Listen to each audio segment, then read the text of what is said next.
Welcome to American Reacts. In this video, we're going to be reacting to Life in Paris, reality versus media myths. Let's get into it. The media seems to have a lot of strong opinions about Paris, with some being positive and others being very critical. I'm French, I live in Paris. That's how I feel about the US. Same. Positive and critical. And today I want to give you my opinion on what's true and what's false. Starting with the first myth, that Paris is the most romantic place on earth. And you're probably already aware of this one. We see it everywhere on social media. And don't get me wrong, there are things that are totally magical in Paris. Like, for example, it snowed recently, and like pretty much everyone, I decided to go to the park near my house to take some pictures. And it was really cool. There were so many people, children and adults, playing in the snow. And these are the tiny moments that really make me love my city. But since we're not in a Hallmark movie about Paris, the next day I can guarantee you that this beautiful white snow has turned into black sludge like in any other big city. And while it's totally okay to romanticize your everyday life, you have to remember that Paris is a real... I think the same thing happens here in the US. I think often New York is romanticized when obviously it has its issues as well. Same with California. It does have some nice weather and stuff like that, but everywhere's got its issues.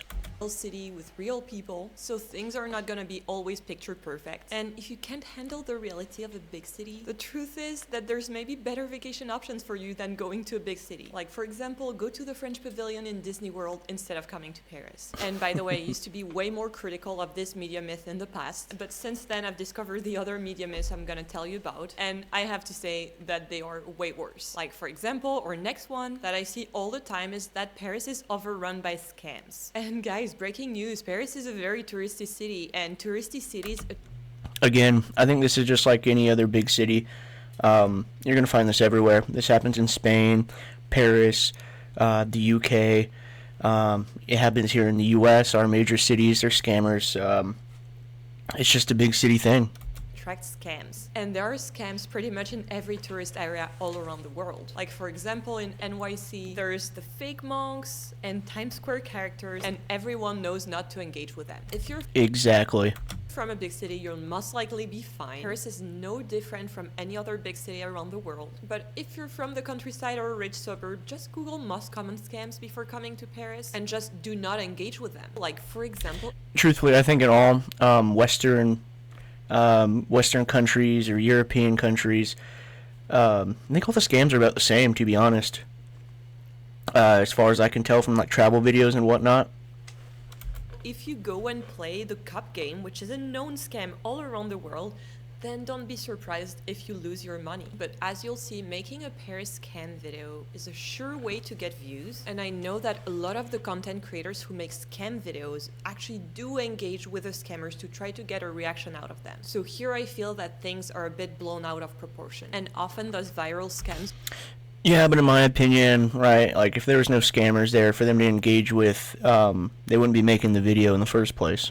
Are very easy to avoid. Like recently, French newspaper Le Parisien made a video that got a lot of attention about how Paris restaurants overcharge American tourists. So basically it's a French guy that dresses up as an American tourist and then goes to restaurants that are in touristy areas and then discovers that people overcharge him by pushing expensive items like bottled water or a giant cup of Coca-Cola. And this got a lot of attention online, and I've personally watched the video and I like the work he's doing, but I just have two comments. First, I don't think that anyone French can believe he's American. Like, my French radar is so activated just by seeing him. He looks so French, but most important, he does look like a European trying to be American. That's pretty funny.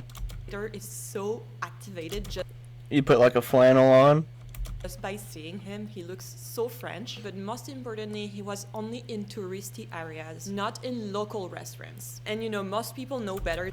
Yeah, but I mean, truthfully, aren't most travelers, they're going to be in touristy areas, and that still doesn't justify charging people more money than to eat near a major monument. It's literally my first tip in my 12 things to avoid in Paris video. Like, for example, you wouldn't eat in Times Square in NYC because you would get similarly overcharged. So just don't eat in touristy areas. It's that simple. And to avoid this, I have a Paris food map with over 300 places I've tried and loved, and I can guarantee you that none of these places will overcharge you. The one point of this video I really agree with though is tipping. So in France, you do not need to tip. But recently, more and more restaurants have been encouraging encouraging you to tip. And apparently in this video he discovers that some restaurants in touristy areas even add a tip to the bill, when this is not a thing in France. So if you ever see a service charge on your bill in France, just refuse to pay it. And also, please do not tip. You think you're being nice, but you're actually disrupting our economy. Waiters are well paid, they have health insurance, and we want things to stay this way. So if you...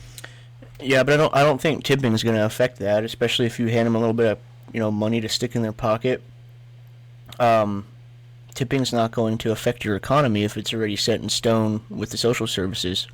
Really like the service, you can leave a €2 coin on the table or give some money directly to your waiter. Okay, so now let's move on to our next media myth, which is... I see what she means. Don't pay extra on the bill. But even then, I don't see how that's going to ruin the economy when the social service is already there. Really, you're just giving, an extra $2 for something that you didn't really need to give an extra $2 for?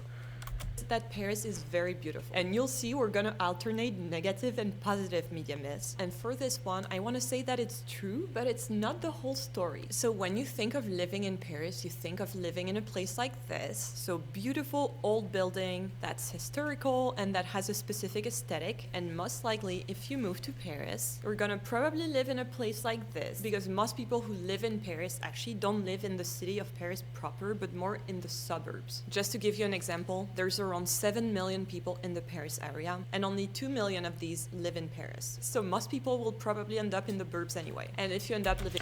That makes sense. I'm sure here in the city center, they probably make a big effort to keep a lot of the old buildings and make them look nice and have that old aesthetic for travelers and whatnot. Whereas, as you move outward, you're going to get a lot more new buildings, new apartments, and things are going to look a lot more modern. In Paris, it's pretty expensive in the city center, so you're probably not even gonna live there. And if you do end up living in one of the... But that is beautiful. I mean, we have nothing like that here in the U.S. We got a lot of European influence. Louisiana's got a lot of French influence. But just genuine old buildings, we don't have, The country's only 250 years old. And say about 100 years before that, we'll probably have some buildings just because there were some buildings here before, we became a country and we were still a colony. Fancy historical apartments. Just know that there are many issues too. But with that being said, our old Western buildings, that's totally a staple of America, and I'm very proud about that as well. They need constant repair and maintenance. Their walls are thin, they can have humidity issues, and they are very, very, very, very hot in summer, especially if you live on the last floor. But it is true that when you live in Paris, you're bound to see very beautiful things if you know how to appreciate them. For example, the other day I was riding my bike, so I was just coming back home from the Louvre. It's a really random day, nothing out of the ordinary. I was at a red light, and then what do I see? The Eiffel Tower sparkling. Obviously, it's very beautiful. I stopped, I took a video, but it's just so beautiful that I had to stop and appreciate the moment. And that's funny because a lot of these myths actually contradict each other. Our next one, for example, is that Paris is very dirty. And we often see videos like these, which are totally taken out of context. And honestly, this is probably right after a riot. I know French love to riot and protest, however you want to put it, but things are going to get dirty when that happens. Happens in the States here as well. Videos like these, which are totally taken out of context. And I live here, so it's very easy for me to fact check. This video, and also this one I'm showing you right now, they've been taken after a specific festival called Fête de la Musique. Fête de la Musique is a big one-of-a-kind event where all the city of Paris turns into a giant party. Or if there's a festival as well, I can see lots of trash. People go really hard, it lasts all night long. People drink in the street, people have fun in the street, so obviously the day after it's gonna be dirty, but it doesn't stay dirty for long, and the city of Paris is gonna clean it. We also see a lot of video from the garbage strike of 2 years ago. It's a strike and they're not picking up the garbage, but what I see that I don't like is people keep reposting those a strike. They love their protests. videos as if it was something that happens every day. I was not in Paris for the great garbage strike of 2023, and I've never seen something like that in 15 years of living in and out of Paris. So that's not a common day occurrence. And you know, if we want to manipulate things, we can do that pretty much everywhere. This is an example of a street near my home. Wow, it's so dirty. Look at all the trash everywhere. Well, it's actually recycling day, so this is normal. The trash is gonna get picked up. Also, I personally think that the city of Paris is doing a lot of efforts. We have this cool app called Dans ma rue. It's an app where you can see all the problems that are around you and where you can report a problem, like for example some... Yeah, and truthfully, like I said, this is just basic city stuff. Happens everywhere. I think every country that's got a big city, it's not perfect. It's not the postcard.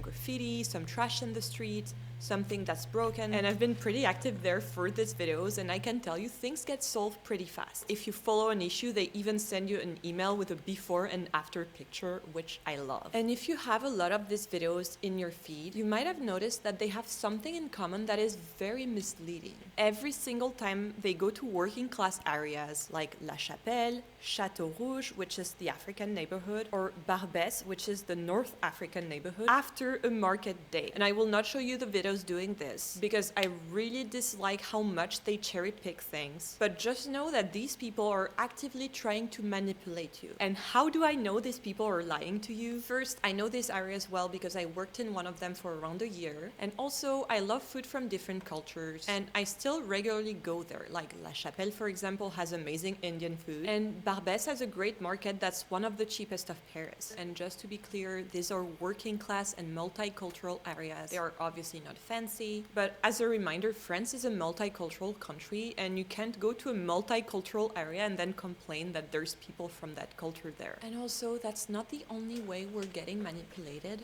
I'll show you something way darker very soon, but if you ever see those vids in your feed, just don't engage with them. This just amplifies them, so instead just report them or just click not interested. And if you want to make your trip to Paris easier, you should learn a bit of French beforehand. And for that, I recommend Rosetta Stone. Rosetta Stone is a long-term partner of the channel, and it's just one of the easiest ways to learning platforms, pictures, audio, situations you call true accent that will help you sound more. This limited time exclusive deal. Once again, the next myth is the total opposite, which is that Paris is too fancy. I see a lot of people being intimidated by that and think that Paris is just not for them because it's just too fancy. So yes, it is true that France has... Like I said, just romanticized.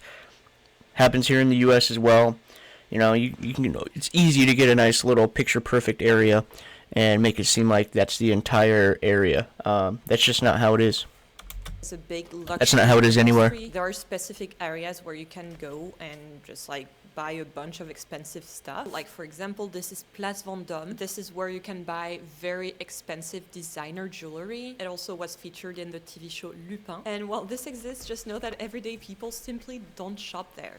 Also, fancy things are way cheaper in France than in the US. Like seriously, I found out that some things that were normal to me as a French person were like kind of part of how the 1% lives in the US. Like for example, you can find great deals at Michelin-starred restaurants, and I was always going there as a student. You could find stuff that was around 20 euros for lunch at the time. Now it has gotten a bit more expensive, but it's still really worth it. And when my friends visit, I always bring them to fancy restaurants, but it's not gonna lie, if the portions are that small, you wouldn't catch me at that restaurant. I don't care how good the deal is. Still really worth it. And when my friends visit, I always bring them to fancy restaurants for cheap, and you can find those on my map. Also, I love that in France, culture is very accessible. We have a bunch of free museums. You can buy very cheap tickets for the opera or for plays. This is La Comédie Française. You can see plays for 5 euros. So yeah, don't feel intimidated. Those things are normal in France, and there's people from all walks of life taking advantage of how cheap cultural activities are in France. Another media myth I see a lot, and that kind of deters people from coming to Paris, is this idea that pickpockets are everywhere in Paris, and the reality is that they're mostly in touristy areas. Personally, in 15 years living around Paris, I've only had my phone stolen once, and obviously we're still in a big city, so just be aware. I can say I've never had my phone stolen, but then again, I live in Alaska, and I'm usually very guarded with my phone. Try to take care of it. Never cracked a smart screen, or I've never cracked a screen on a smartphone. yeah, I've just always, well guarded my phone. Aware of your belongings. Don't leave your bag open. Keep your phone in a zip pocket. And this is all basic stuff. Like I said, every big city's like this. New York's got pickpocketers. LA's got pickpocketers. They got crime there as well. Even here in Alaska, I don't leave anything valuable in my car when I go into the store. We do have a lot of drug use and mental health issues here in Alaska with our 6-month long winters and up to 16 hours of darkness and during those winters at our lowest point of light throughout the year. But this is just everywhere. It's just a normal human thing. Thievery, stuff like that. Just got to be careful everywhere you go. Not in Japan, where you can save your spot at a cafe by leaving your latest MacBook on the table. That's for sure. But overall, no need to worry. A cafe by leaving. Keep your phone in a zip pocket. We're not in Japan, where you can save your spot at a cafe by leaving your latest MacBook on the table. That's for sure. But overall, no need to worry if you're a bit street smart. And also just know that the city of Paris is aware of the problem. There's a lot of police officers in the metro in street clothes. And another thing we're doing a much better job at is speaking English. There's kind of this media myth that no one speaks English English is the world language, that's for sure. in Paris, and obviously this is France, so we speak French, but a lot of people are able to at least help you a tiny bit in English. And Paris is an international city, so there's people who speak a bunch of different languages. But in any case, And not only that, in this modern era, I mean, everyone's got a smartphone, everyone's got a way to translate, especially when you're speaking some of the main languages like Spanish, French, German, English, Russian. It's never been easier to translate languages, even if, each person has never spoke the other language. if you're planning to live somewhere, you should learn the local language. It's so rewarding, and you'll have a much... And I agree with that too. Same with like people that immigrate to the U.S.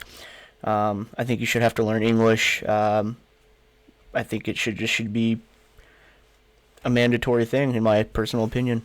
better time. If you're just coming to visit, just learn a few words like hello, thank you, and goodbye, and you'll do great. There's also something that's funny. In the comments of my videos, I see a lot of people who complain that we switch to English now, apparently. And I know I'm personally guilty of that, but I know that when I'm doing that, I'm just trying to be kind and help you communicate with me. Alright, listen carefully for our next media myth, because this one is a bit crazy. And I know that if you're on this channel, you might probably not believe this, but feel free to send this video to someone who believes this next media myth, which is that Paris is unsafe. And the first time I heard this myth was around 10 years ago. Again, it's just as safe as any other big city. It's gonna be you're gonna have to keep an eye on things. I mean, there's always people everywhere that's gonna try to take advantage of someone.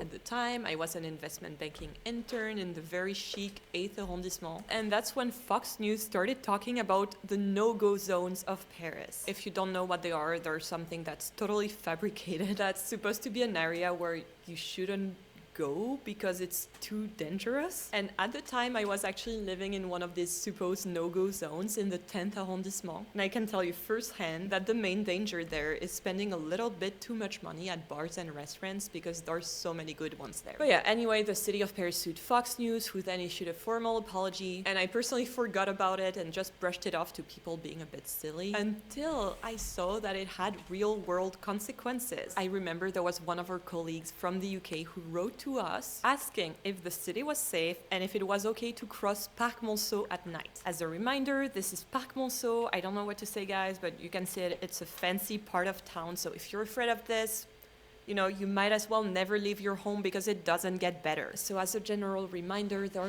no... And this is like the U.S., right? You see a lot of Europeans, a lot of these React channels, they'll eventually make a trip to the U.S. and they're told by their friends and family, don't go to the U.S., don't go to the U.S., there's guns everywhere, And yeah, I mean, lots of people have guns. We got 3 of them right there, right to my left. But that doesn't mean someone's going to come up and flash it in your face. That's just, it's just misperceptions of areas. Truly unsafe areas in Paris. You will not get kidnapped, most likely. Just some areas are a tiny bit sketchy, and you should just be aware of your belongings, especially if you're in a touristy area. And I get it. If you're not used to being in a big city, it might seem a bit scary at first because you're not yet street smart, but I believe this guy lived in London, so he has literally 0 excuses. Also, I receive a lot of comments from people being scared of coming to Paris because they saw something crazy online. And the reason they see something like this is because of something way worse that I first became aware of when I started posting content about the Paris Olympic Games. And I noticed that some of the comments on my videos didn't really pass the vibe check. At first I thought these were just trolls, but then I learned about Operation Doppelganger. So French authorities have documented targeted misinformation attacks targeting France that push narratives like France has fallen or try to pit different groups of our society against each other. And by the way, this is not a theory. This has been confirmed by official sources which are linked in the description. So Operation Doppelganger basically targets countries like France and the US, and what they do is they impersonate real media outlets to share fake information like this. So for example, during the Olympic Games, this is why we had fake rumors that tickets were cancelled for safety reasons. And from my understanding, how it works is that there are several agencies that often come from Russia, but not only, and they're in charge of creating fake content that looks legit. And then they post it, and another part of this agency is in charge of amplifying the content so that it gets picked up by legitimate news outlets and reaches as many people as possible. And personally, that's often something I see on my YouTube channel. I get a lot of bots sharing links to this type of content. And also, if you think you're too smart to get fooled, please think twice, because I personally got tricked. So I don't know if you remember, but in 2023 there was a massive bed bug scare in Paris, and I personally know people who were afraid of taking the metro in Paris for this reason. And just to be clear, bedbugs are real, they are a concern in big cities. But it turns out that this panic was amplified by real accounts linked to Russia, according to Jean-Noël Barrot, who is Russia. the French Minister of Foreign Affairs. In particular, they try to blame it on immigrants and refugees from Ukraine, which is just not true. So yeah, this is just a reminder that when you see someone posting something that looks extreme, please try to not believe it until you've fact-checked it using legitimate sources. So yeah, this type of exaggerated and often fake stories might scare people off from visiting Paris. But what I find interesting is that, again, there's an opposite kind of media myth, which is that Paris is the only place worth visiting in France. And here I have to admit that France is a... Come on. Honestly, if I went to France, obviously I'd want to go look around Paris for a few days. But why would you not want to go to the countryside? Why would you not want to go out to rural areas? It just makes no sense to me. That's a crazy one right there. Only go to France or Paris. Come on. Bit to blame here, because there are so many movies set in Paris that, to be honest, are good marketing for tourism in Paris. And there's this stat from Le Monde, which is the main French newspaper, that says that 4 out of 5 foreign tourists got the urge to visit Paris after seeing a movie or a show related to the city. And that's a shame, because... Yeah, and really that's my idea of Paris, is media, seeing it in movies and stuff like that, and seeing it romanticized and whatnot, but like I said, there's more to everything than just what you see, and I think visiting the countryside would be fun as well. I come from Alaska, so I come from a very rural area, very untouched, and I would very much like to see areas like that in other parts of the world. Other areas of France are really cool too. I personally come from Toulouse, and I know there's so many things to do there, but I also really like... See, that's really cool right here. Like, we have nothing like this in the U.S. Like, all these roofs with the same, these buildings with the same kind of roofs. Like, look how packed these are and how narrow these streets and alleyways are. I only come from Toulouse, and I know there's so many things to do there, but I also really like Brittany, the French Alps, the Basque Country, and I think that instead of going to 5 different European countries like a lot of people, you could do a little road trip in France instead. And if you want to learn more... That would be fun. Road trip in Europe, going through all the countries. That would be really cool. About the French culture before you do this, you should watch one of the videos that are on screen right now. I'll see you there. Bye. That's the end of the video. That was really interesting. It's nice to hear perspective from a French person about myths in their country. And if you liked this video, don't forget to leave it a thumbs up. Also, go ahead and check out Lucille's video. There'll be a link to that in the description below. We'll go ahead and catch you guys in the next one.